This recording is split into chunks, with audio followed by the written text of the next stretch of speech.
আজি আমাৰ 40 ঘৰ মানে হয় দিছো আমাৰ টোটাল আছে 100 ঘৰ মানুহ 100 ভিতৰত মানে আমাৰ 3 দিন হ'ল প্ৰথম দিনাখন 30 ঘৰ দিছে তাৰ পাছত বাকিখিনি আজি আমাৰ 40 ঘৰ হয় দিয়া আছে এনেকুৱা হান আছিল আমাৰ এই যোৱা বছৰ এই বছৰ মানে যোৱা বছৰ পৰা আমি এইটো কৈছো মানে কি আমাৰ আনকালে বহুত সময় লয় আমিও ধৰক ফুৰিব যাব পৰা দিগদাৰ হয় আমাৰ বাই ভনীসকলৰ আমাৰ দিগদাৰ হয় সময়টো বেছি হৈ যায় সেইটো কাৰণে আমি মানে ৰাইজে সিদ্ধান্ত লোৱা আছে 3 দিনে বিহু কৰিম আমি কিন্তু আমাৰ যিমান জ্ঞাতি আছে সকলোৱে হয় দিয়ে মানে কি হয় প্ৰত্যেক ঘৰ যিমানখিনি আমাৰ ইয়াত যিমান জ্ঞাতি আছে প্ৰত্যেক ঘৰ যাবলৈ কম হয় সেইটো মানে ইয়াত আজি 3 দিন আমাৰ যিমান 100 ঘৰ মানে প্ৰত্যেক সদস্য আমাৰ আজি কৈছে আগতে আজি 2 বছৰ আগত ঘৰে ঘৰে গোৱা হৈছিলে আজি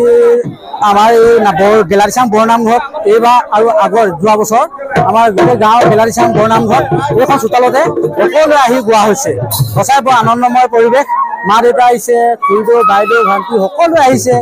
ইয়াত সকলোৱে একেলগে হুঁচৰি গাইছো বৰ ভাল লাগিছে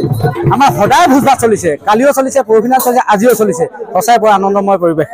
প্ৰথম দিনাখন আমাৰ প্ৰায় 30 ঘৰ হৰাই দিলে কালি আপোনাৰ 32 ঘৰ দিছে আজি 40 ঘৰ হৰাই দিছে বৰ আনন্দময় পৰিৱেশ গাঁওখনৰ ইমানখিনি মানুহ গোটেই গাঁৱৰ জ্ঞাতি আমাৰ গেলাৰীচাং বৰনামঘৰলৈ আহিছে সঁচাই বৰ ভাল লাগিছে আমাৰ 115 ঘৰ মান আছে আমাৰ 115 ঘৰ আছে গোটেই 115 ঘৰ সদায় আহিছে আমি বিগত যোৱা বছৰৰ পৰা আমি এই ধৰণে আমি গেলাচাং বৰনামঘৰত 3দিনীয়া কাৰ্যসূচী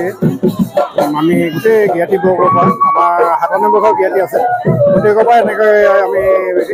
3দিনীয়াকৈ বিহু অনুষ্ঠান পাতি গোটেইৰ পৰা আমি সহায় লোৱাৰ ব্যৱস্থা কৰিছোঁ। এইবছৰ আমি চোতাল বিহু পৰিকল্পনা লৈছিলোঁ, যিহেতু আগত ইলেকশ্যন আছে সেইকাৰণে এইবাৰো আমাৰ এনেধৰণে কাৰ্যসূচীখন চলাই গ'লোঁ আৰু অহা বছৰলৈ আমি ঘৰে ঘৰে বিহু গোৱাৰ সিদ্ধান্ত লৈছোঁ। কিয়নো নহ'লে নতুন প্ৰজন্মই তাৰমানে চোতাল বিহুবিলাক পাহৰি যাব। গতিকে এই বছৰটো আমি এনেধৰণে পালন কৰিলোঁ, অহা বছৰটো আমি আকৌ ঘৰে ঘৰে বিহু মৰা। আজি আমাৰ 40 ঘৰ মানুহে দিছে। যোৱা দিন